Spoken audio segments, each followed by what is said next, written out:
नमस्कार, जय हिंद, जय भारत।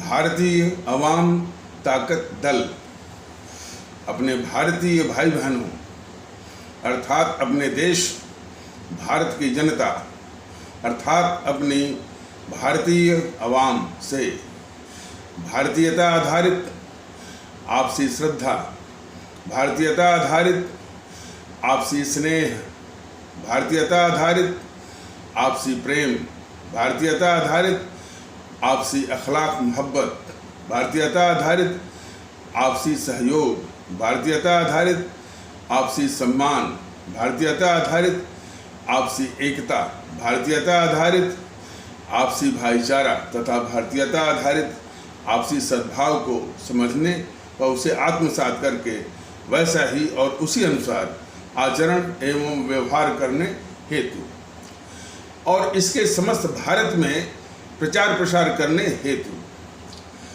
और इसकी अहमियत और महत्व को प्रत्येक देशवासी को समझाकर उसे अपनाते हुए वैसा ही और उसी अनुसार आचरण एवं व्यवहार करने हेतु और प्रत्येक देशवासी को अपना ही भारतीय भाई बहन मानकर, समझकर और अपनाकर उनके साथ वैसा ही और उसी अनुसार आचरण एवं व्यवहार करने हेतु सतत, सदैव और हमेशा अदब के साथ, आदर के साथ अर्ज करता है, विनती करता है। कल के कथानक या एपिसोड में जो YouTube के माध्यम से जारी किया गया था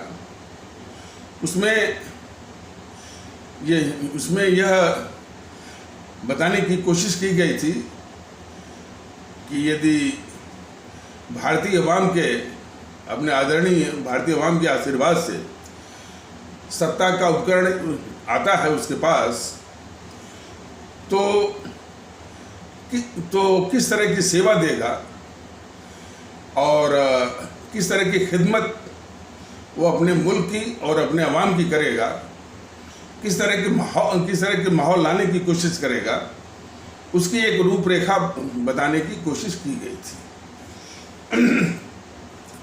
कुछ उसके और भी शेष भाग हैं, उसकी भी वैसे तो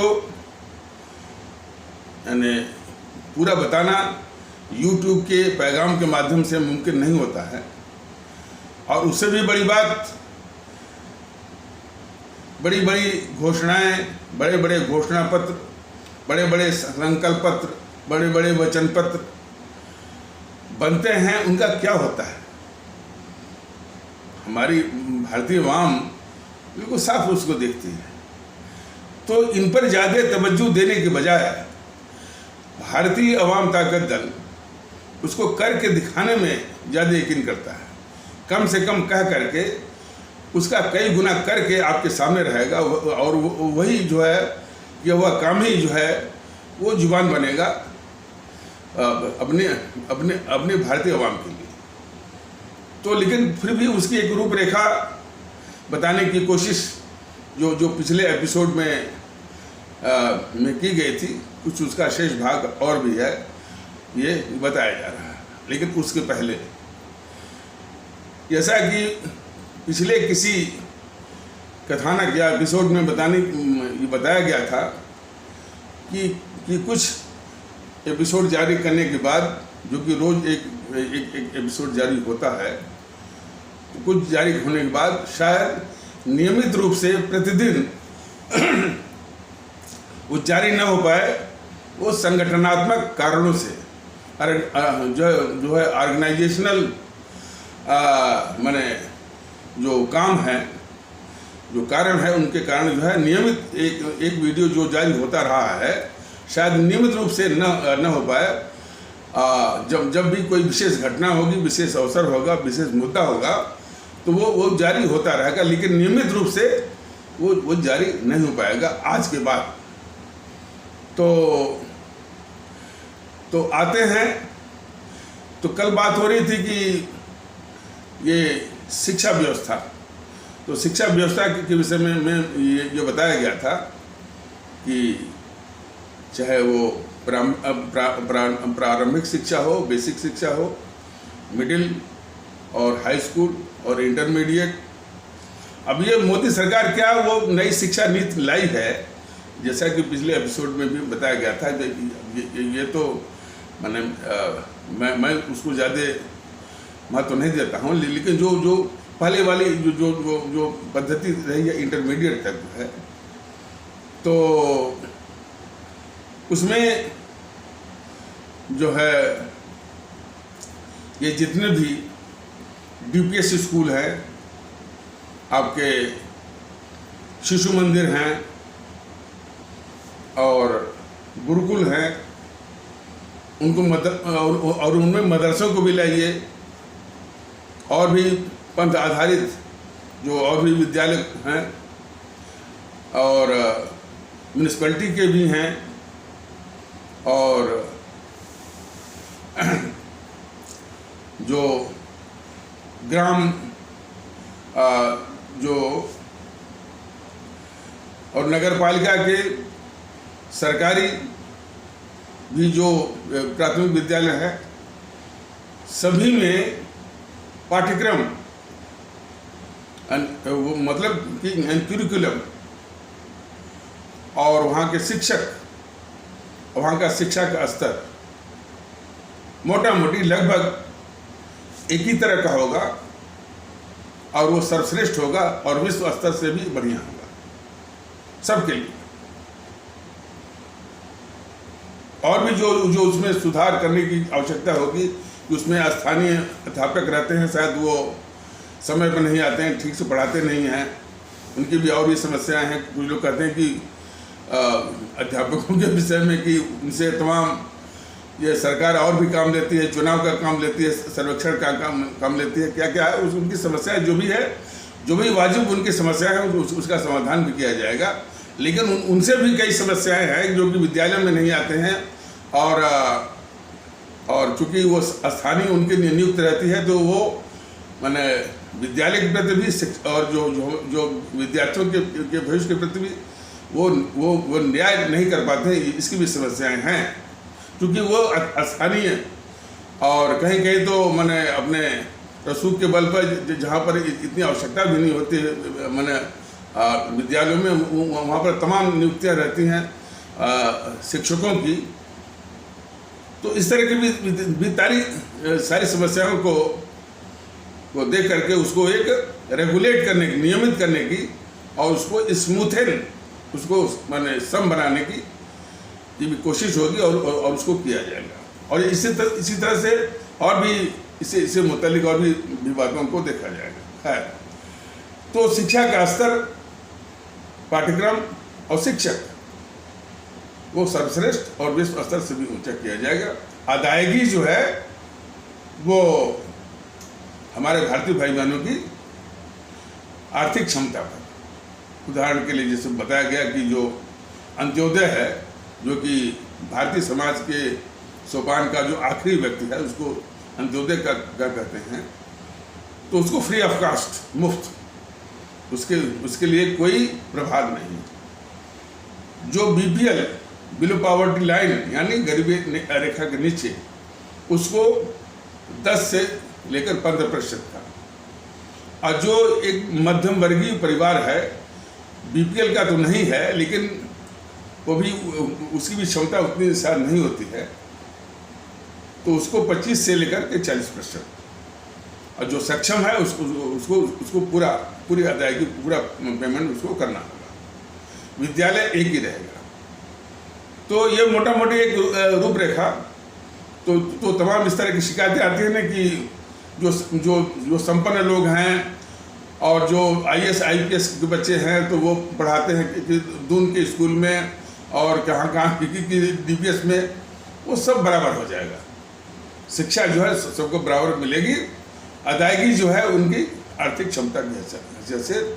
लेकिन इसके पहले एक ईमानदार सर्वेक्षण ये सरकार अपनी भारतीय जनता दल की सरकार कराएगी कि वास्तव में कौन अंत्योदय वाला है, कौन BPL वाला है, कौन ऐसा मध्यम वर्गीय है जो कि बीपीएल तो नहीं है लेकिन उसकी आर्थिक क्षमता उतनी नहीं है इत्यादि है। इसका एक ईमानदार सर्वेक्षण जो वो पहले ही कराएगा, तभी ये सुविधा और व्यवस्था वो उसको लागू करेगा। तो मोटा मोटी ये है शिक्षा को लेकर के। और इसी प्रकार स्वास्थ्य में जितने भी हॉस्पिटल हैं, चाहे वो सरकारी हों, चाहे वो आपके नगर पालिका के हों, चाहे वो प्राइवेट, तो उनका जो स्तर जो है सर्वश्रेष्ठ और विश्व स्तर से ऊपर। डॉक्टरों का, बेड का, दवाइयों का, उपकरणों का, जो भी है, और उसमें भी वही अदायगी उसी स्तर उसी तरह से आर्थिक क्षमता के अनुसार। मतलब जो अंत्योदय का है, मतलब जो भारतीय सामाजिक सोपान का जो बिल्कुल सबसे निचला व्यक्ति है, जिसको अंत्योदय कहते हैं, अंत्योदय वाला है, उसको मुफ्त दातव्य, मतलब मुफ्त, फ्री ऑफ कॉस्ट। और फिर वही जो बीपीएल का है, गरीबी रेखा के नीचे वाला, उसको 10 से 15%, और जो गरीबी रेखा के नीचे नहीं है लेकिन मध्यम वर्गीय है, तो उसकी भी आर्थिक स्थिति उतनी बढ़िया नहीं है, तो उसको 25 से लेकर 40%, और जो सक्षम है उसको पूरी अदायगी।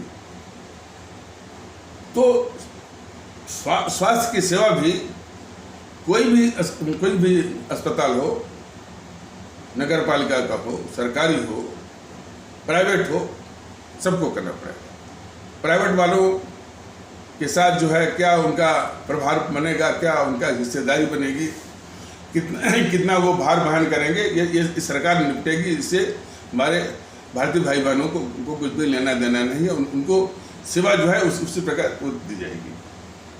तो मैं समझता हूँ कि स्वास्थ्य और शिक्षा के विषय में इस तरह की सुविधा जो है उनको काफ़ी समस्याओं से निजात दिलाएगा।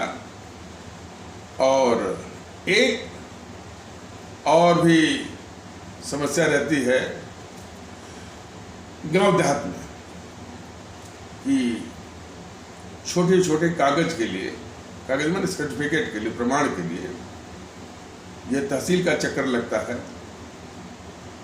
थानों का चक्कर लगता है, ब्लॉक दफ्तरों का चक्कर लगता है,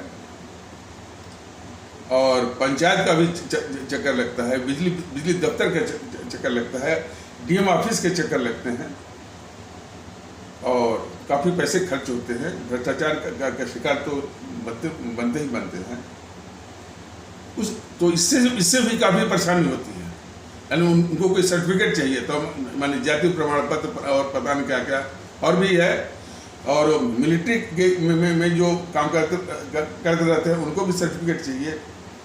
तो उनके जहाँ पर मुश्किल से 10-5 रुपये या 50 रुपये की बात, उनको हज़ार रुपया उनके खर्च हो जाते हैं। बीच में कई उसके बिचौलिए, दलाल और इस टाइप के मिल जाते हैं, और भ्रष्टाचार का शिकार बार बार दौड़ना इत्यादि सब होता है, ऐसी बात नहीं है। उसके विषय में एक नायाब व्यवस्था भारतीय जनता दल ने सोच रखा है कि जो है सेवा आपके द्वार पर आपका सेवा। तो घर घर द्वार तो संभव नहीं होता है, जो पंचायत का जो दफ्तर है वहीं से आपको सारी सर्टिफिकेट मिल जाएगी, और पंचायत के दफ्तर में ही एक कॉल सेंटर की व्यवस्था की जाएगी, जिस कॉल सेंटर पर से आपको ये जानकारी मिल जाएगी, मैंने फ़ोन से या मोबाइल से, कि फला या अमुक सर्टिफिकेट के लिए कौन कौन से कागज उनको जमा करने हैं। तो वो पंचायत में ही आप उसको जमा कर दीजिए।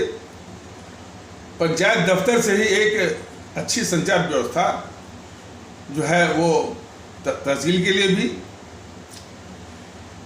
और तहसील के साथ, थानों के साथ, बिजली दफ्तर के साथ, जो जिला जिलाधिकारी के कार्यालय के साथ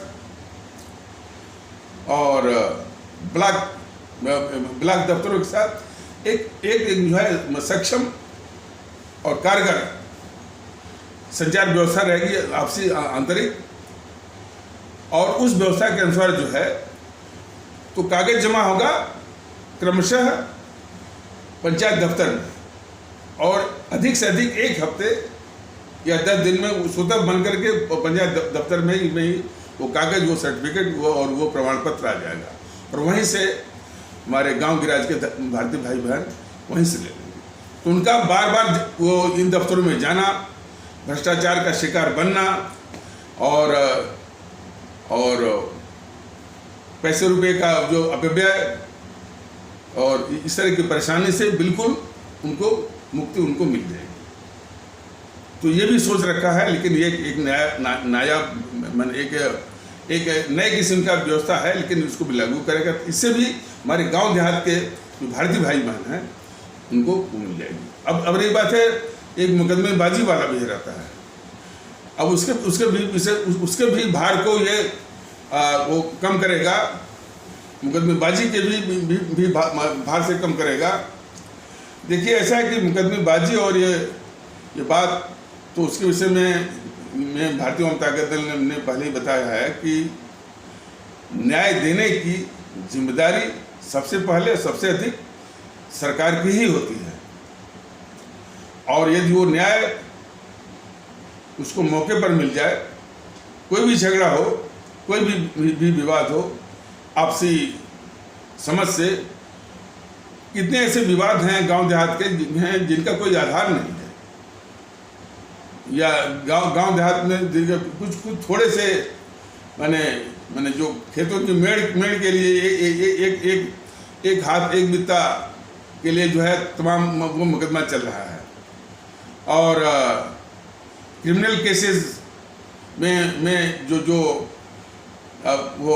हो गया, और जबकि वो पक्ष जो है समझौता भी करना चाहता है, और जो वकीलों का चक्कर, कोर्ट का चक्कर, मुहर्रिर का चक्कर करते करते वो परेशान हो जाता है, उसे निजात पाना चाहता है, और कोर्ट जो कि रसूख वाले हैं उनका अड्डा बन गया है, या तो किसी को उलझाने के लिए, फंसाने के लिए, और कोर्ट में जो और अभिशाप है उसका कि जो रसूख वाले हैं अपराध करते भी हैं, और वहाँ से जमानत जो है पा करके फिर वो छुट्टा घूमते हैं, फिर अपराध करते हैं। ये तमाम इस तरह की समस्याएं हैं।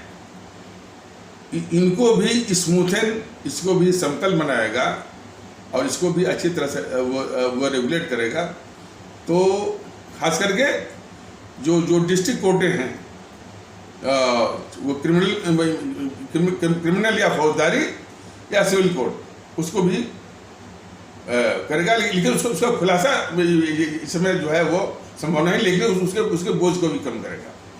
और यहाँ तक कि हाई कोर्ट और सुप्रीम कोर्ट में भी जो केसेस हैं, जो जज जो वहाँ पर जस्टिसेस की नियुक्ति है, उनका जो प्रमोशन है, जो उनका एलिवेशन है, इसको भी रेगुलेट करेगा, ताकि वो व्यवस्था हमारे आवाम के अनुकूल हो। तो उसका खुलासा जो है इस यूट्यूब के माध्यम से मुमकिन नहीं है, लेकिन जब भी आएगा वो करके दिखाएगा। इन हाई कोर्टों से भी, इस सुप्रीम कोर्ट से भी बड़ी तकलीफ है अपने आवाम को। मैं नहीं कहता कि इन संस्थाओं के प्रति जो है वो भरोसा कम करिए, लेकिन इतना जानिए कि कुछ कारणों से, और उसमें सबसे बड़ा कारण है किस तरह के तत्व उसमें बैठाए गए हैं, यानी कुछ अपवादों को छोड़कर उनसे समस्या ज़्यादा है। संस्था अपने आप में बहुत बेहतरीन है, और हमारे संविधान बनाने वालों ने, हमारे जो महापुरुष हैं, उन्होंने बड़े नेक नियति से और बड़े परिश्रम के साथ जो है संविधान बनाकर इन संस्थाओं का को सृजित किया है, निर्माण किया है। वैसे कुछ संस्थाएं तो पहले से चली आ रही थी, वो अंग्रेज भी स्थापित किए थे, तो और बाद में भारत के संविधान ने भी काफ़ी उसको मजबूत किया है। तो संस्थाओं में कोई कमी नहीं है। जो भी उससे अभिशाप या जो भी समस्याएं उससे इन न्यायपालिका जैसी संस्थाओं से मिल रहा है, सिर्फ इसलिए कि कुछ उसमें तत्व इसमें वो बैठे हुए हैं, तो उनके निपटारे की आवश्यकता है। संस्था बिल्कुल ठीक है, इसलिए कोई भी हमारा जो भारतीय अवाम है उन पर गैर विश्वास न करे और कोई भी इस तरह से न करे, और जब भी इसका वक्त आएगा तो उसमें वो उस उद्धार करेगा।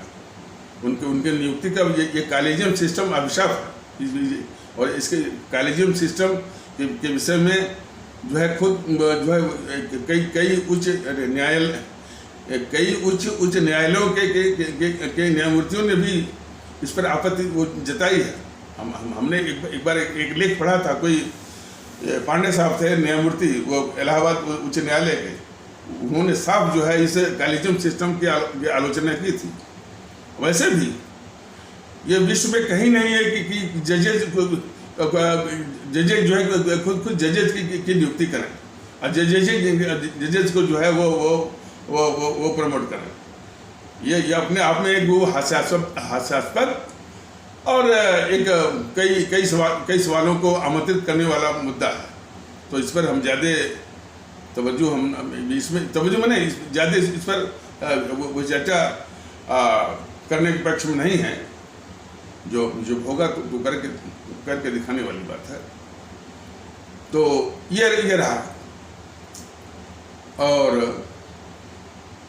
और देश में जो है इस प्रकार उनकी समस्याओं का वो निराकरण, और जितनी भी सुविधाएं हैं, खास करके जैसे हम बता रहे हैं कि फसलों की खरीद, गन्ना की खरीद, गन्ना के विषय में भी क्या होता है, अब हम देखा होगा कि खास करके ठंडक के मौसम में किसान अपना वो गन्ना वो पहले कटवाता है, फिर उसको छिलवाता है, फिर अपने ट्रैक्टर में या ट्रकों पर लोड करता है, और वो जाकर के चीनी मिलों पर रात भर जो है वो उस ठंडक का सामना करता है। इन सारे दुखों को किसी ने देखा है कि नहीं देखा है, ये बहुत एक दुखदायी वाले, और पेमेंट उसका मिलता है वो साल भर के बाद।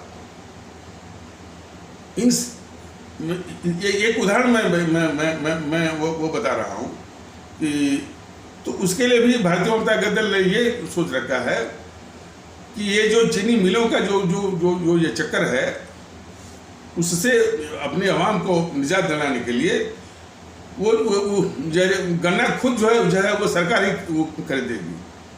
हाँ, इतना जरूर है कि जैसे कि इसके लिए अलग से स्टाफ होगा, अलग से डिपार्टमेंट होगा, उसके खर्चे आएंगे, तो 10-5 रुपया मान लीजिए कि 300 रुपया टन माने गन्ने का रेट है, तो 10 रुपया 20 रुपया वो कम कंपनी वो सरकार ले लेगी वहीं पर, और लोकल वहीं पर ले लेगी, और फिर वो इनको जो चीनी मिल हैं उनको वो सप्लाई कर देगी, और फिर वो चीनी मिलों से अपना सरकार वो निपटती रहेगी। लेकिन पेमेंट उसको हफ्ते भर के अंदर ही उसको मिल जाएगा। RTGS और NEFT नहीं बल्कि चेक उसको मिलेगा, वो जहाँ भी चेक वो लगाना चाहे, हफ्ते भर के अंदर उसको पेमेंट। और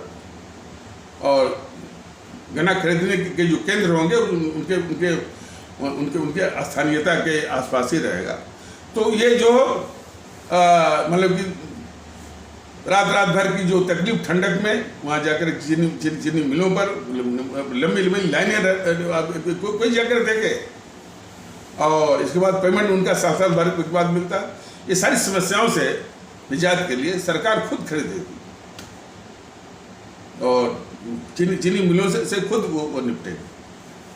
और भी उनके जो खरीद है, आलू है और भी गेहूं है और धान है, तो है सरकार खरीदती तो है, लेकिन ये देखिए ये सरकार से पूछा जाए तो उसके अधिकारी हाँ सब खरीदते हैं, लेकिन ऐसा होता नहीं है।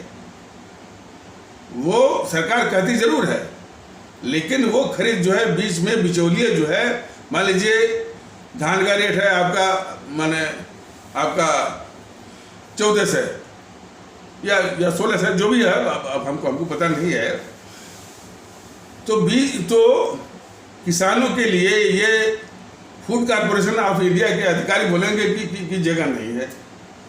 वही बिचौलिया वाला जो है उन किसानों से जो कि रेट है 14 से या 16 से, वो खरीदेगा 1000 में, और वो बेच भी देगा उनको, वो FCI वालों को, चूंकि वो एक पहले से उनकी एक वो भ्रष्टाचार वाली, करप्शन वाली और जो है लगभग इलीगल टाइप की उनकी सांठगांठ होती है, उनको बेच भी देगा FCI वालों को। अब तब FCI वालों के पास वो जगह भी हो जाए भी हो जाती है और सब कुछ उनके पास हो जाता है।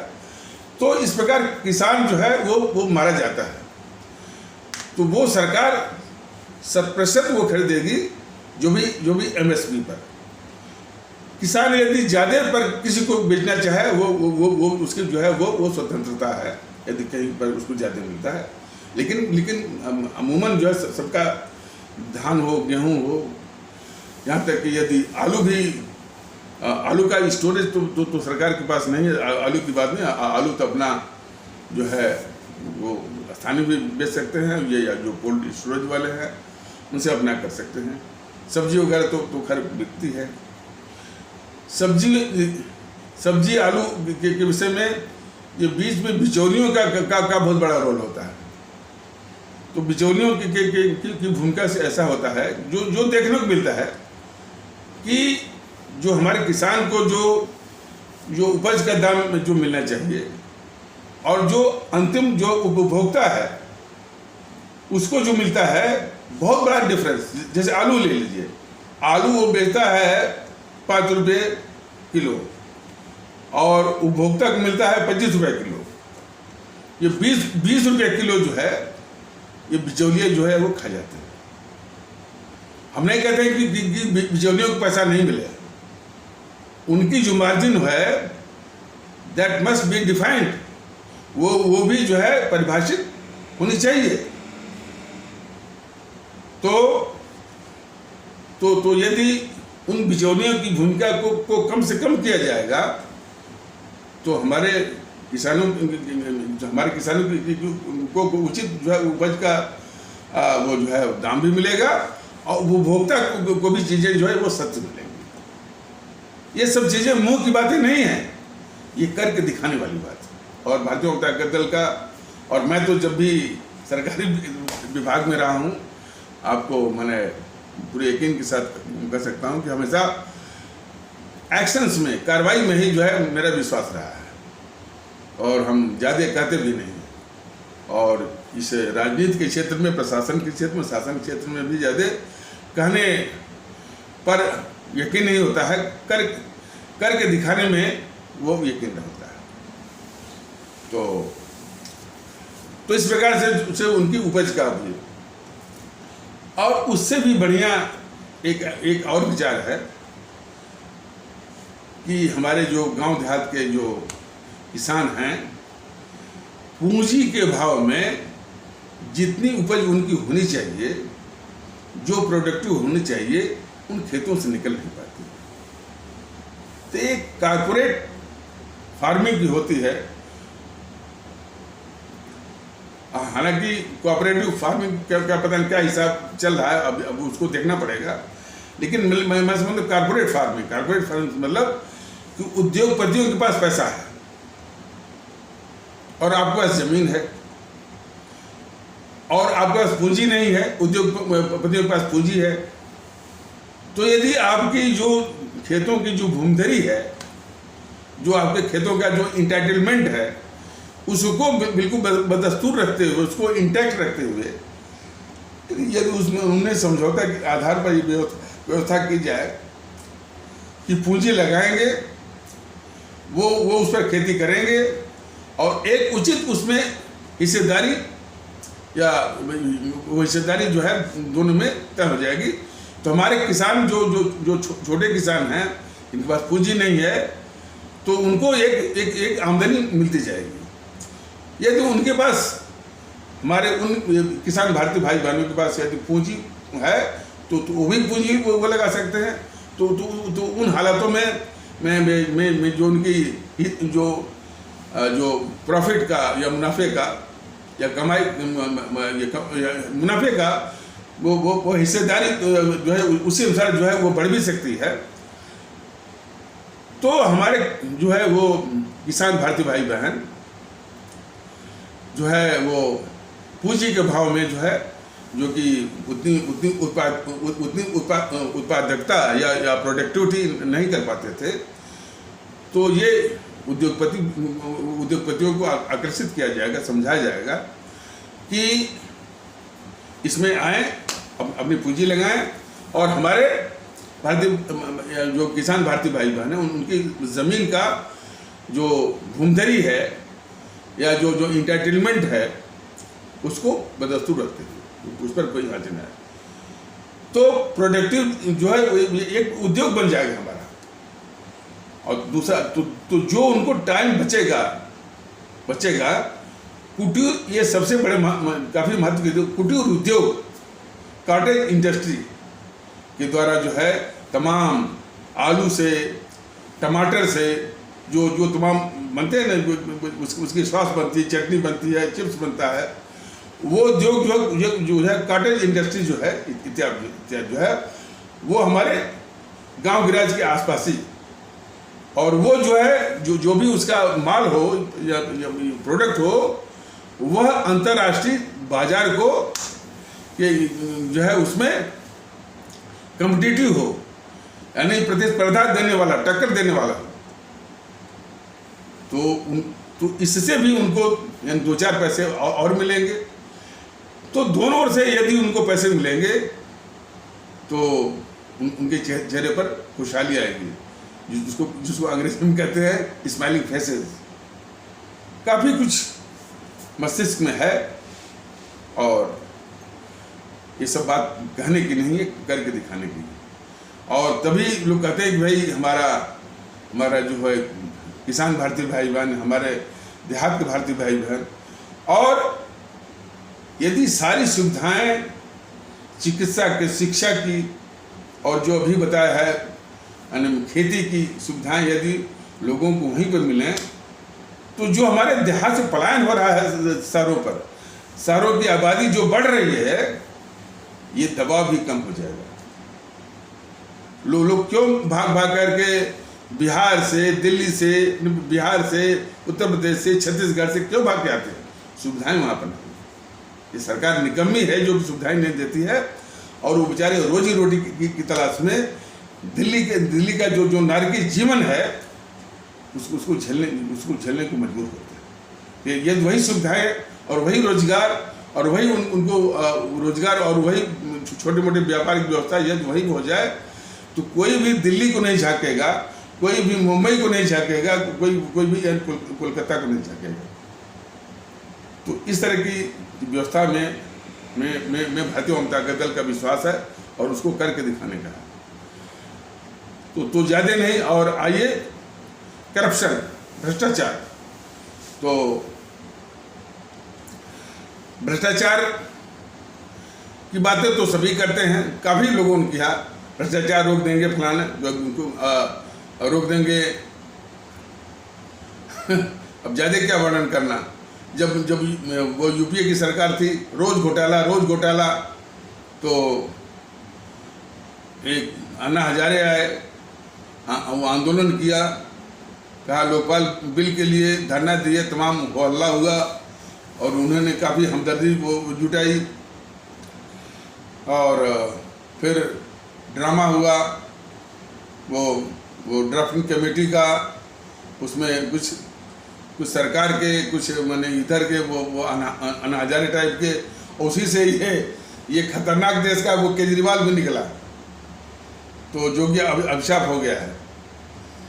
और बाद में पता चला कि ये अन्ना हजारे वाला जो हुआ था वह जेएनपीसी ने ही जो है वो खड़ा करवाया था, लोगों का ध्यान वो भटकाने के लिए।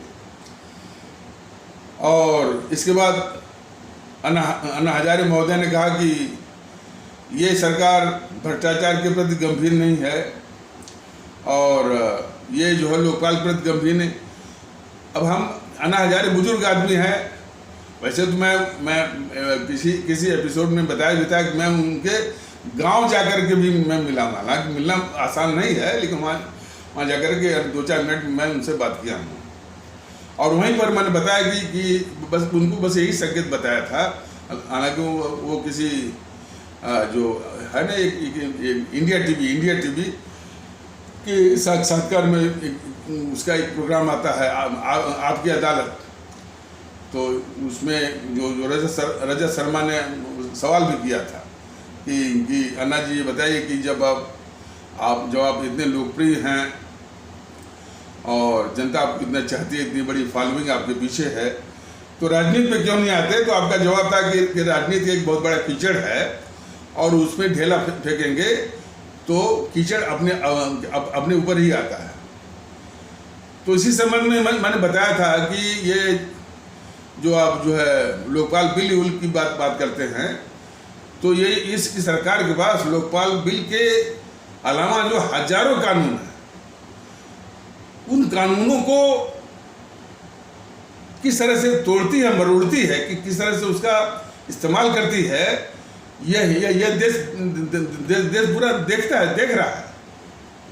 तो उसके साथ एक कानून, और ये जो वैसे तो ये जो लोकपाल बिल है जैसा कि आप चाहते हैं वैसा तो वो बन नहीं पाएगा, क्योंकि मैंने उनको ये भी कहा कि जैसे कोई डाकू हो, और ये सब डाकू ही तो है, और कौन है? कोई डाकू हो और कोई कहे कि डाकू भाई ऐसा कानून बनाओ कि तुम्हारे डकैती डालने में खलल आए। कभी ऐसा वो करेगा? नहीं करेगा।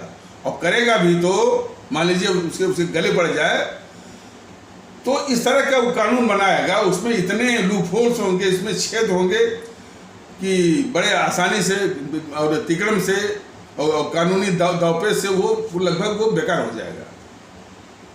तो हमने वो अन्ना जी को बताया कि और अन्ना जी को उनके घर जाकर बताया, जब बातचीत उनसे हो रही थी, कि अन्ना जी वो लोकपाल का जो कानून है वह भी इसी कीचड़ को ही वो प्राप्त होगा। तो वो हामी तो भर रहे थे, तो बोले कि क्या उपाय है? मान लीजिए अन्ना जी, उपाय यह है कि जनता की जो मानसिकता है कि ऐसे तत्वों को चुन के जो भेज देती है, किन तत्वों को, कि जिनमें यदि सही रूप में जागरूकता हो हमारे आवाम में, हमारे आदरणीय भारतीय भाई बहनों में, तो इन तत्वों को लात मार करके इस देश से बाहर कर दें। दुर्भाग्य यही है कि हम उनको अपना मसीहा मानते हैं, हम उनको वोट करके उनके हाथ में सत्ता देते हैं। ये सबसे बड़ा है। तो उनको आप जो है जागरूक करिए कि भाई ये भारतीय समाज के शत्रु हैं, आपके हितैषी हो नहीं सकते। एक बार जब आप उनको सत्ता पर बिठा देते हैं तो फिर उनका तांडव देखिए आप। तो समाधान जो है कानून में नहीं है, समाधान है कि किस तरह के लोग जो है चुन के जो है इन सदनों में जाएं, चाहे वो विधानसभा हो, चाहे लोकसभा हो, चाहे जब पंचायत को चुना हो। सबसे बड़ा सवाल यही है। तो इसके लिए अभियान वो चलाना होगा, कोशिश करनी होगी। तो बोले कि हाँ ये काम तो बड़ा कठिन काम है। तो मैंने कहा हाँ कठिन तो है, लेकिन यही काम करना होगा। तो जो अन्ना हजारे के सामने भी बात रखी थी, उन्होंने कहा था कि ठीक है आप ऐसा लिख के दे दीजिए। हमने उनके सामने हाँ भी कह दिया, लेकिन बाद में सोचा कि आखिर हम लिख के देंगे तो किसको प्राप्त होगा? यही बैठा है वो केजरीवाल, वो बैठी थी वो साजिया इल्मी वगैरह जो तब तो इन्हीं के साथ थी। तो इन्हीं को प्राप्त होगा। वो क्या करेंगे इसका? जिसकी नियत ही साफ नहीं है तो क्या करेंगे इसका? लेकिन वो सवाल आज भी है। हमारी आवाम को ये बताना है, जागरूक करना है, समझाना है कि लगभग सारी समस्या इसी से है कि आप ये पहचानने में ये बराबर भूल कर रहे हैं कि समाज का हितैषी कौन है और कौन शत्रु है। एक मानसिक गुलामी कम करती है। मानसिक गुलामी जो है वो स्वार्थपरता, व्यक्तिगत स्वार्थ, ये समझ जाइए कि जातिवाद का जो लोग सहारा लेते हैं वो व्यक्तिगत स्वार्थ साधने का एक तरीका वो अपनाते हैं। संप्रदायवाद या सांप्रदायिकता का जो सहारा लेते हैं वो जो है अपने व्यक्तिगत और निस्वार्थ को साधने का वो दूसरा तरीका अपनाते हैं। इस प्रकार जितने भी ये जो जहर हैं, अभिशाप हैं इस हमारे मुल्क के लिए, जातिवाद, संप्रदायवाद या सांप्रदायिकता या भाषावाद, प्रांतवाद, क्षेत्रवाद, समूहवाद, व्यक्तिगत महत्वाकांक्षावाद, जो भी है, यानी अपने देश के लिए, अपने मुल्क के लिए, अपने भारतीय समाज के लिए जो अभिशाप हैं, इन्हीं में लोग जो है अपना व्यक्तिगत स्वार्थ साथ करके देश के अभिशापों को भेज रहे हैं वो सदन में सत्ता दे रहे हैं। ये काफी समस्याओं की जड़ है ये। तो भारतीय जनता दल वही बता रहा है कि भारतीयता के आधार पर और अपने को भारतीय समझिए, व्यक्तिगत स्वार्थ आप त्यागिए। जब तक व्यक्तिगत स्वार्थ, मैंने ये भी बताया था कुछ एपिसोड में, व्यक्तिगत स्वार्थ और राष्ट्रभक्ति यह एक दूसरे के शत्रु हैं। यदि जिस व्यक्ति में व्यक्तिगत स्वार्थ होगा उसमें देशभक्ति की भावना, जज्बा उसमें आ नहीं सकता। आएगा भी तो ये दिखावटी पाखंड वाला, और दिखावटी पाखंड तो यदि किसी में भावना न हो तो वो चलेगा, थोड़ी गुंजाइश है। पाखंड के साथ हो तो बहुत ही खतरनाक। तो ये व्यक्तिगत स्वार्थ को त्यागना होगा। समाज की भलाई में अपनी भलाई देखने की आदत जो है वो डालनी पड़ेगी। देश की भलाई में अपनी भलाई की आदत जो है वो डालनी पड़ेगी, जिसका कि बहुत अभाव है। तो भारतीय जनता दल इसमें यकीन करता है, और हो सकता है कि ये माहौल शायद हमारे सिखाने से या हमारे समझाने से, हमारे निवेदन करने से उतना असर न करे, लेकिन सत्ता में आने पर ऐसा माहौल दिया जाए, इसके लिए उनको अच्छी आदतें डालने के लिए मजबूर किया जाए तो शायद हो सकता है। ऐसी बात नहीं। जैसा कि हमारे किसी भारतीय भाई ने कहा था भाई कि ये भारतीय जनता दल कितने अच्छे विचारों के साथ उतरा है जहाँ की इतनी गंदगी चल रही है। देखिए, इसलिए कि मैं अकेला नहीं हो सकता हूँ। अब जो भारतीय भाई ने अपना इस तरह से विचार व्यक्त किया है, चिंता उनको भी है, और इसी प्रकार कई लोग चिंतित हैं। लेकिन सिर्फ चिंता करने से कुछ नहीं होगा, करने से कुछ होगा। जैसे किसी फिल्म, शायद कौन था, सिंघम, वो सिंघम एक कोई इस तरह से वो डायलॉग है कि सिर्फ ये कह देने से कि सिस्टम खराब है, इससे जो है कोई बात नहीं बनती है। सिस्टम को ठीक करने से बात बनेगी, तो करने से होता है। तो अब जैसे कि भारतीय जनता दल का विचार सही है, सिर्फ इतना कर देने से नहीं कुछ होगा।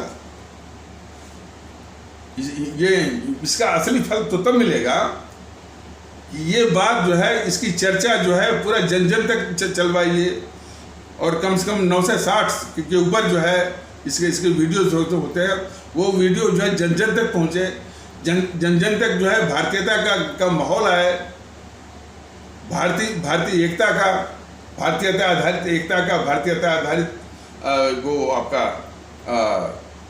भाईचारा का, भारतीयता आधारित आपसी एकता का, भारतीयता आधारित आपसी भाईचारा का, भारतीयता आधारित आपसी इखलाक मोहब्बत और भारतीयता आधारित आपसी सद्भाव, आपसी विश्वास का, आपसी भरोसे का, आपसी एतबार का माहौल है भारतीयता आधारित। तो इसके लिए वो इसको वो चलाना पड़ेगा। मानता हूं कि अभी कुछ तबके, और उनका नाम भी मैं ले सकता हूं, अभी हमारे सवर्ण कहे जाने वाले भारतीय भाई बहन, हमारे जो है यादव कहे जाने वाले भारतीय भाई बहन, हमारे ओबीसी कहे जाने वाले भारतीय भाई बहन, हमारे व्यापारिक वर्ग कहे जाने वाले भारतीय भाई बहन, हमारे बौद्धिक वर्ग कहे जाने वाले भारतीय भाई बहन, हमारे शहरों में रहने वाले या शहरी भारतीय भाई बहन, इसका बहुत बड़ा तबका इन जो भारतीय ममता दल के विचारों से भनक तो मिलती है, जानकारी भी होती है, लेकिन इससे लगता है कि बिल्कुल बेखबर है, या दूसरे शब्दों में ये कहा जाए कि वो ऑनलुकर्स मतलब तमाशबीन, फैन सिटर्स, तटस्थ की भूमिका में अपने को रख रहे हैं, और इस बात को आगे बढ़ाने में अभी वो बहुत पीछे हैं। उनको भी आना चाहिए, और तो जिनका मैंने अभी नाम लिया है, उनको भी सोचना पड़ेगा कि यह देश उनका भी है। देश कैसे मजबूत हो, हमारी आवाम को कैसे सुकून आए, इसका भी महत्व उनको समझना पड़ेगा। इतनी सी बात मैं कह सकता हूँ। और ऑनलुकर की भूमिका में, तमाशबीन की भूमिका में और तटस्थ की भूमिका में रहने से स्वार्थी तत्वों का ही तो बोलबाला होता है। तो इस तरह की आदत उनको वो छोड़नी पड़ेगी। और हमारे सभी भारतीय भाई बहनों में व्यक्तिगत स्वार्थ इस टाइप का है कि उसका प्रकार भी मैंने बताया था कि मैंने सबसे पहले अपना भला हो। हम नहीं कहते सब में है, मैं नहीं कहता कि सभी भारतीय भाई बहनों में है, ज्यादातर में, कुछ अपवाद होंगे लेकिन ज्यादातर में है कि सबसे पहले भला अपना हो,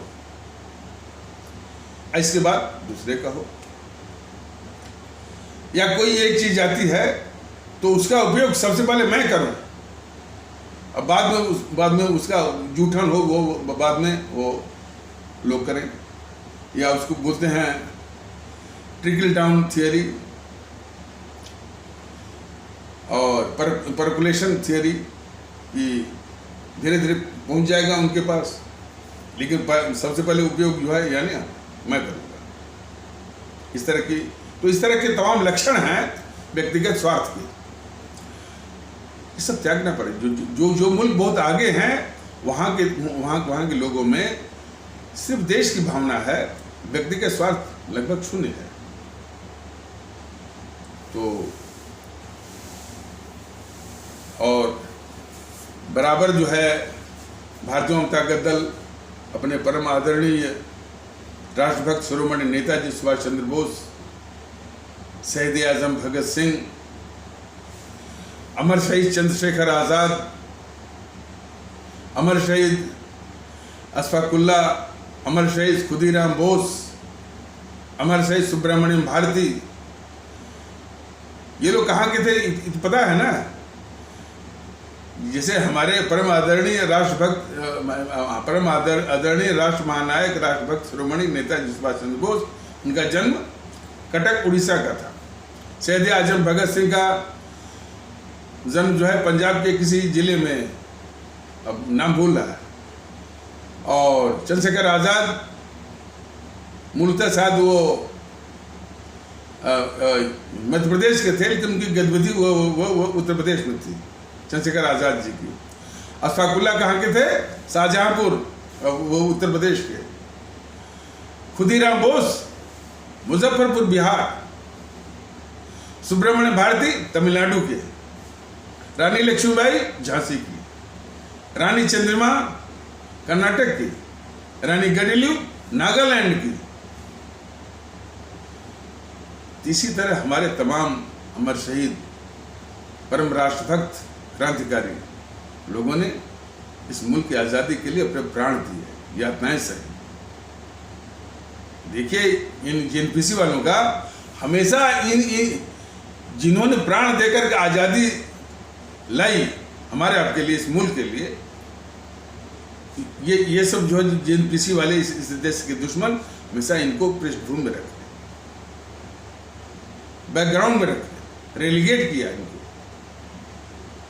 और देश के ये सिर्फ दो गद्दारों को, एक मोहनदास करमचंद गांधी को और नेहरू को देश के द्वारा पुजवाया, किसी को इस देश का बाप बना करके और किसी को इस देश का चाचा बना कर। इनफ शब्द। और इन अमर शहीदों को पृष्ठभूमि में रखवाने की बहुत बड़ी साजिश की। और उस वक्त भी बहुत अपमानित किया। हमेशा उधम सिंह ने, जब हमारे जो अमर शहीद उधम सिंह ने जब वो बदला लिया जलियांवाला वाला बाग का, और कैसे समुद्री रास्ते से गए और उसी ब्रिटेन की संसद में ही जनरल डायर को गोली मारा, तो यही गांधी जो है वो कायर कह रहा है, यही गद्दार नेहरू वो कायर बोल रहा है। तो हमेशा से ये देश के दुश्मन रहे हैं, जो मोहनदास करमचंद गांधी और जवाहरलाल नेहरू, तो हमेशा से ये सब अपमानित करते रहे। और इनकी गाथा अनंत है। गाथा मतलब देश के खिलाफ गद्दारी का। तो और वही जो है आज भी उनकी गद्दारियों का वो बात नहीं चल पा रही है, नहीं उनकी गद्दारियों का सिलसिला जारी है। और सिबत इस बात की है कि इन गद्दारों के जो प्रवक्ता आते हैं टीवी चैनलों पर डिस्कशन करने के लिए, क्या दहाड़ते हैं, और बाकी सब जन भीगी बिली वो बन जाते हैं। देश का गद्दार ऐसे वो दहाड़ेगा? देश का दुश्मन का प्रवक्ता जैसे वो दहाड़ेगा? इस बीजेपी को शर्म से डूबकर मर जाना चाहिए कि देश के गद्दारों के आगे जो है वो उसके प्रवक्ता, उसके नेता, उसके जो है वो भीगी बिली बनते हैं। ये देख करके यानी बहुत क्षोभ होता मन में। राहुल गांधी इस देश का बहुत खतरनाक गद्दार हो गया है। बीजेपी उसको गद्दार नहीं करती है। यही बीजेपी के देश के खिलाफ जो सबसे बड़ी गद्दारी है, बताइए। और यही नहीं, तमाम तरह के झूठे तर्क मैं सुन रहा था। कौन, सुप्रिया श्रीनेत्र करके है कोई बोलने वाली, वो प्राइवेट इवेंट में गए थे, फलाने हैं ढेकाने हैं, यदि कोई उन्होंने कानून का उल्लंघन किया हो तो अमित शाह आके बताएं, फलाने ढेकाने। अरे कानून को मारो गोली। देश के साथ ये गद्दारी के लिए तो कोई कानून ही नहीं है, तो तभी तो बिल मिल जाती है इसको, वो कन्हैया कुमार को। भारत तेरे टुकड़े होंगे, भारत की बर्बादी तक जंग जारी रहेगी, उसका जो समर्थन किया था यही गद्दार राहुल गांधी। कोई कानून था तो उसका तो इस प्रकार से। और ये उसके प्रवक्ता कौन है? एक नया प्रवक्ता है बीजेपी का जो पहले कांग्रेस में ही था, शाहजाद पूनम वाला, बस हंस रहा था वो। तो ऐसे लोग जो हैं इसमें वो, लेकिन बात मैंने देश के खिलाफ गद्दारी करने का सिर्फ बीजेपी का ही वो प्रकरण नहीं है। ये टीवी चैनल वाले और खास करके जी न्यूज़ वाला, जी न्यूज़ से ये भारतीय जनता दल पूछना चाहता है कि तुम्हारी नज़रों में तुम्हारे लिए देश का महत्व है कि नहीं।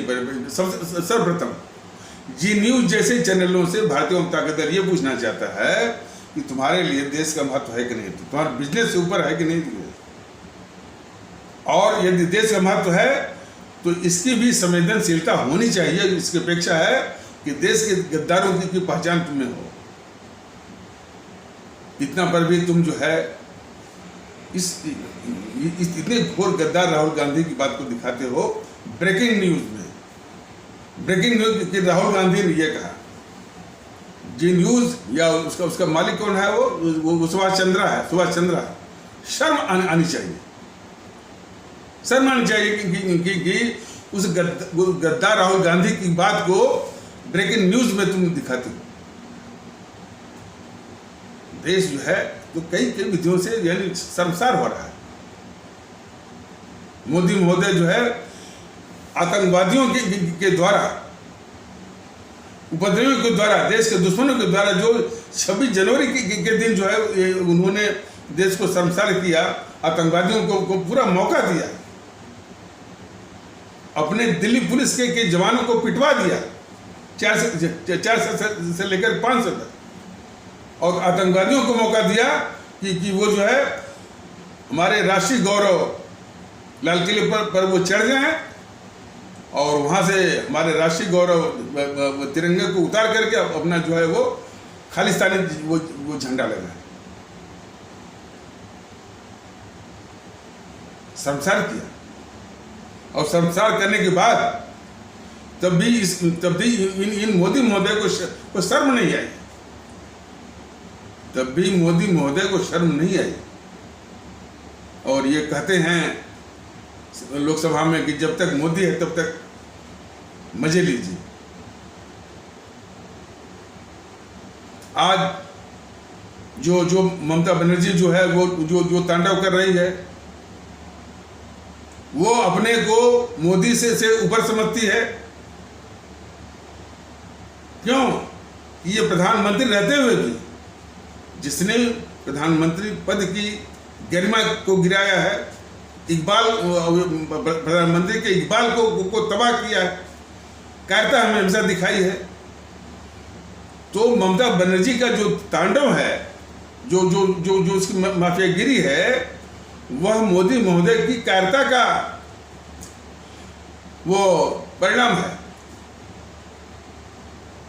तो मोदी महोदय की कायरता हुआ और प्रधानमंत्री पद की जो गरिमा गिराने का, उसके इकबाल को नष्ट करने का, इसके विषय में ये जितने भी उसके सिपह सालार यूट्यूब पर हैं, प्रदीप सिंह से लेकर के, हर्षवर्धन त्रिपाठी से लेकर के, DK दुबे से लेकर के, मनीष ठाकुर से लेकर के, सब इसको किस तरह से ढकते हैं, ये देखने वाली बात है, शर्मसार करने वाली बात है कि ये किस तरह से देश को चला रहे हैं। यानी जो देश इस मुल्क में जो है जो तांडव कर रहा है, और जो है और उस माने इस माफिया राज का जो तांडव ये कर रही है ये ममता बनर्जी, उसी से भयभीत होकर के तमाम बीजेपी के सांसद भी भाग रहे हैं उधर ही। वो मुकुल राय नहीं भागा, मुकुल राय भागा, बाबुल सुप्रियो तो इनका खुद का वो केंद्रीय मंत्री था, वो भाग गया, और कई लोग भाग गए, और एक अर्जुन सिंह और उसका वो कोई रिश्तेदार बेटा वो भी भाग गए।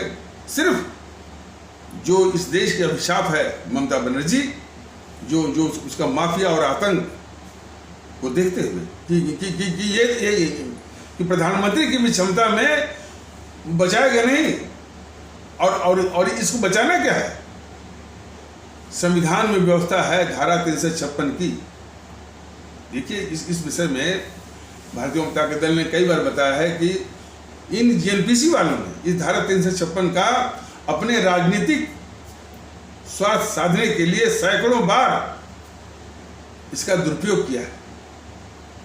आज जब ममता बनर्जी जैसे देश के दुश्मनों के निपटारे की बात आ रही है, तब तक ये कार बैठ गया ये मोदी जो है, इसकी हिम्मतें नहीं बढ़ती है। कहता है कि हम 56 इंच के सीने वाले हैं। इसके जितने भी चाटुकार और इसके अंधभक्त कहते हैं कि अरे ये धारा 356 लग जाएगी तो संविधान आ जाएगा, सुप्रीम कोर्ट आ जाएगा, तमाम तरह के झूठे तर्क। जब उनको क्या कह रहे भाई इनके पास तो बहुमत है खुद का, मान लीजिए दो तीन एमपी इनके भाग गए हैं, तो 2-3 से तो है इनके पास। एनडीए का है 335 या 340 इनके साथ। और जब उनके अंधभक्तों को या उनके चमचों को यह आईना दिखाया जाता है कि नरसिम्हा राव की सरकार जो कि अल्पमत की सरकार थी, उसने एक ही बार में एक ही झटके में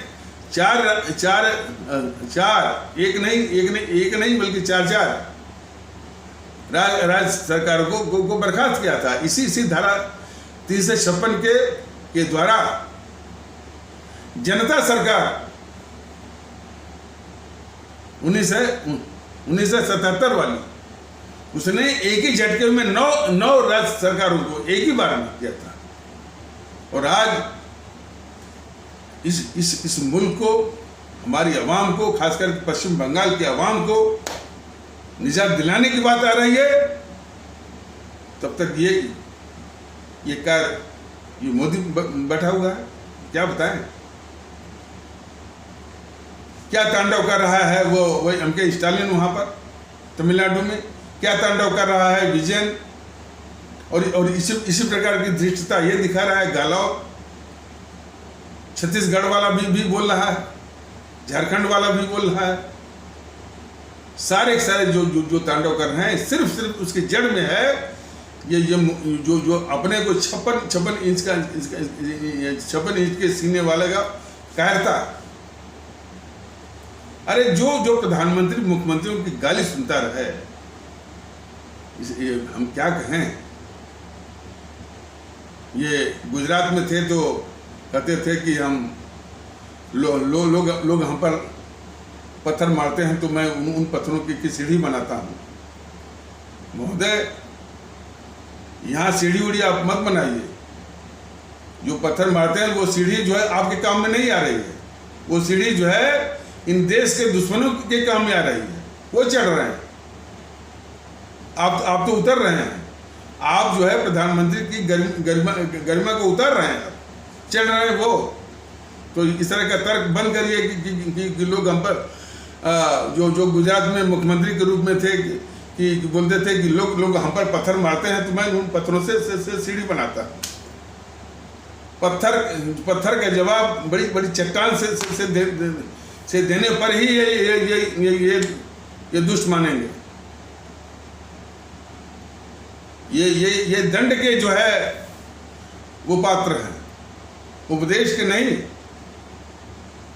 और संविधान हुआ, देश हुआ, संविधान हुआ जो है ये देश के लिए, और देश से बड़ा कुछ भी नहीं। इनके 8 साल के शासनकाल में क्या क्या मुल्क ने देखा। कन्हैया कुमार का प्रकरण जो है ये सबसे बड़ा कलंक है मोदी महोदय की माथे पर। आज तक उनमें ये भाव नहीं आया कि जो ये कोई शख्स जो है सरेआम जेएनयू के प्रांगण से कहता है कि भारत तेरे टुकड़े होंगे, भारत बर्बादी तक जंग जारी रहेगी। कितना खतरनाक बात। अब आप अपने को राष्ट्रवादी कहते हैं ना, तो मोदी महोदय राष्ट्रवाद का ये तकाजा है कि ऐसे तत्व को सीधे सेना के हवाले करना है। 1 मिनट में उसका निपटारा, उसका सफाया वो कन्हैया कुमार या उसके गिरोह का, चाहे उसके साथ जो है वो अनिर्बान भट्टाचार्य हो, चाहे वो उमर खालिद हो, चाहे सौरभ भास्कर इत्यादि हो, सेना के हवाले। और उसका समर्थन करने वाले जितने भी, केजरीवाल है, राहुल गांधी है, सीताराम येचुरी है, डी राजा है, प्रकाश करात है, चाहे ये अखिलेश है, उनको भी। और जरा कल्पना करें कि यदि वो भी सेना के हवाले हो गए होते और वो भी इस सीनरी से साफ हो गए होते, तो हमारे जो भारतीय परिवेश है, कितना पाप जो है वो कट जाता। लेकिन नहीं, आपको चिंता कभी इस देश की नहीं रही, अपने अवाम की चिंता नहीं रही। हमेशा इन देश के दुश्मनों को बचाने की चिंता रही, उनकी रक्षा करने की चिंता रही। कुछ लोग कहते हैं कि साहब यहाँ पर कानून है, कानून किसके लिए है? मैं ऐसे लोगों से मैं पूछना चाहता हूँ, मैं पूछता भी रहता हूँ, व्यक्तिगत रूप से पूछता हूँ, कानून जो है इन देश के दुश्मनों और डकैतों के लिए है।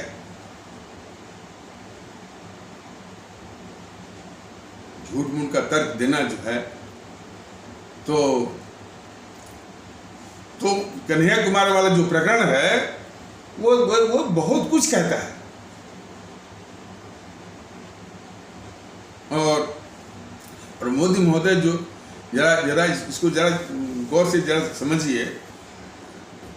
देश तो समझ रहा है कि यदि कोई मैंने सार्वजनिक रूप से सरेआम खुलेआम कहता है कि भारत तेरे टुकड़े होंगे और भारत की बर्बादी तक जंग जारी रहेगी, कि हमारे देश की जो सार्वभौमिकता है, सॉवरेंटी है, उस पर हमला। और जब भी हमारे देश की सार्वभौमिकता या सॉवरेंटी पर हमला होता है, वह मामला कोर्ट को नहीं देते हैं महोदय, सेना के हवाले करते हैं। आपने जो ये करके जो देश के खिलाफ गद्दारी की और फिर उसको कोर्ट के हवाले कर दिया, और कोर्ट ने, ये हाई कोर्ट ने फिल्मी गाना लिख करके उसको जमानत दिया, और इसके बाद वह छोटे सांड की तरह वो घूम रहा है। और फिर देश के कई गद्दारों को देश के खिलाफ गद्दारी करने के मौके आपने दिए। पहला मौका दिया जो है इन टीवी चैनलों को, ये गद्दार किशोर अजवानी, टीवी 18 इंडिया का टॉक शो चलवा, इस गद्दार कन्हैया, घोर गद्दार जो कहता है कि भारत तेरे टुकड़े होंगे और भारत की बर्बादी तक जंग जारी रहेगी, उसे टॉक शो चलवाया ये न्यूज़ 18 इंडिया और उसका एंकर किशोर अजवानी। इन गद्दार कम्युनिस्टों ने उसको इस देश की जो संवैधानिक प्रक्रिया है, चुनाव, इलेक्शन, उसमें भाग लेने के लिए इन गद्दार कम्युनिस्टों ने उसको टिकट दिया, पार्लियामेंट्री इलेक्शन 2019 का, बेगूसराय बिहार से। और फिर उसके पक्ष में चुनाव प्रचार करने के लिए बॉलीवुड आ गया, वहाँ भी यानी कई गद्दार वो बैठे हुए हैं। गद्दार जावेद अख्तर और गद्दार जो है वो उसकी बीवी हुमायूं आजमी, और जो है गद्दार जो है वो सौरभ भास्कर इत्यादि सब आए थे। और दिल्ली पुलिस ने जब उसकी चार्जशीट बनाई 36 महीनों में, तो उस फाइल को लेकर के गद्दार बैठ गया था केजरीवाल 8-9 महीने। सबको आपने गद्दारी करने का मौका दिया आपने, मोदी महोदय। और वो जो गद्दार कन्हैया कुमार ऐसे घूम रहा है, झूठ बोल रहा है, सब झूठ बोल रहा है वो। तो और यही नहीं, वो किसी टीवी चैनल पर वो घोर गद्दार कन्हैया कुमार राष्ट्रवाद पर उपदेश दे रहा था, प्रलाप कर रहा था। उसके इस प्रलाप में भारतीय जनता पार्टी का प्रवक्ता समित पात्रा भी उसमें शामिल था। ये है राष्ट्रवादी और राष्ट्रवादियों की असलियत, कि जो कहता है कि भारत तेरे टुकड़े होंगे, इंशाअल्लाह भारत की बर्बादी तक जंग जारी रहेगी, वो जो है राष्ट्रवाद पर प्रलाप कर रहा था, उपदेश दे रहा था। उस उपदेश वाले कार्यक्रम में राष्ट्रवादी कही जाने वाली, राष्ट्रवाद का मुखौटा पहने हुए उसका प्रवक्ता समित पात्रा भी शामिल था। लेकिन बात इतनी तक ही नहीं है। जब भी मान लीजिए ये टॉक शो चलता है, इसका जैसे गद्दार कन्हैया कुमार का ये कोई चलाता है, लोग सुनते क्यों नहीं? ये बहुत बड़ा सवाल। कौन ऐसा ऑडियंस है जो कि कौन ऐसा ऑडियंस है या है कौन लोग हैं, कौन वो श्रोतागण हैं, ऑडियंस हैं, जो कि भारत तेरे टुकड़े होंगे, भारत की बर्बादी तक जंग जारी रहेगी, सरेआम लगाने वाला घोर गद्दार कन्हैया कुमार का टॉक शो सुनते। संवेदना ये नहीं आती कि भाई ये वही शख्स है जो कि हमारे मुल्क को जो है वो कहता है कि तेरे टुकड़े होंगे और इसकी बर्बादी तक वो जंग जो है जारी वो रखेगा। तो ये बहुत बड़ी कमी है हमारे अवाम के अंदर, और ये उसी ओर इशारा करती है कि हमारी अवाम जो है, जिन बातों पर संवेदना बिल्कुल शून्य होनी चाहिए, ज्ञानवापी फलाने ठिकाने, किसी ने जो है मंदिर पर बोल दिया, किसी ने जो है ईश्वर के खिलाफ बोल दिया, किसी ने अल्लाह के खिलाफ बोल दिया, किसी ने इस्लाम के खिलाफ बोल दिया, बस आग लगा देंगे। लेकिन भारत तेरे टुकड़े होंगे, भारत की बर्बादी तक जंग जारी रहेगी, इसके लिए सुट हो जाएंगे। यही तो दिखाता है कि किस तरह की मानसिकता है। भारतीय जनता दल इसी चिंता को आगे बढ़ा रहा है कि हमारी चिंता जो है मुल्क के प्रति होनी चाहिए, अपने अवाम के प्रति होनी चाहिए, और जो है ये इस तरह की बातों पर मस्जिद के प्रति हम संवेदनशील हों, मंदिर के प्रति संवेदनशील हों, और इस तरह की और पंथ के खिलाफ यदि किसी ने कुछ कह दिया हम आग लगा देंगे और जो है तमाम आंदोलन कर देंगे, इस तरह की प्रवृत्ति जो है बिल्कुल, और इस तरह की आदत और इस तरह की संवेदनशीलता छोड़नी पड़ेगी, और इनकी पहचान करनी पड़ेगी।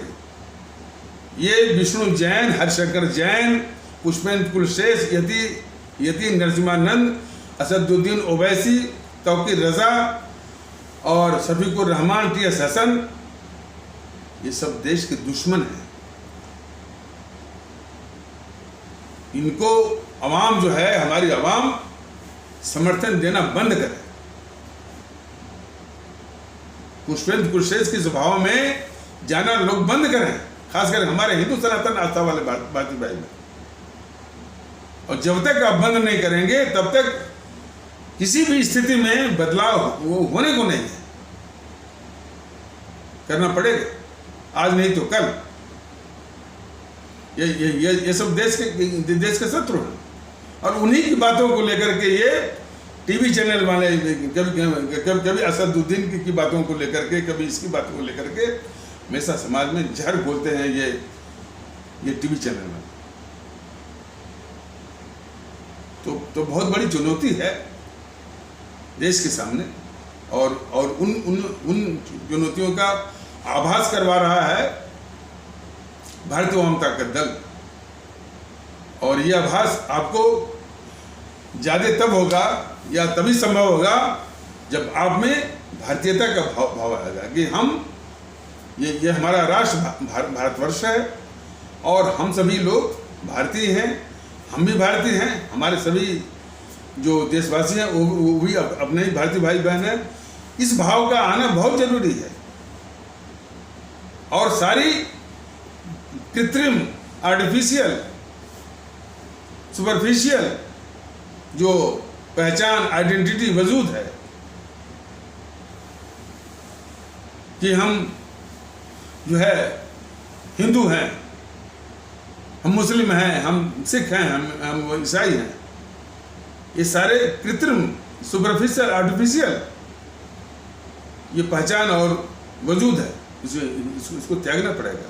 हम ठाकुर हैं, राजपूत हैं, क्षत्रिय हैं, हम जो है ब्राह्मण हैं, हम जो है वो गुजराती हैं, तमिल हैं, बंगाली हैं और पंजाबी हैं, एक बिहारी सौ पर भारी, गुजरात गर्वी, सब जो है वो त्यागना पड़ेगा, सिर्फ भारतीयता, तब ये रास्ता आसान होगा।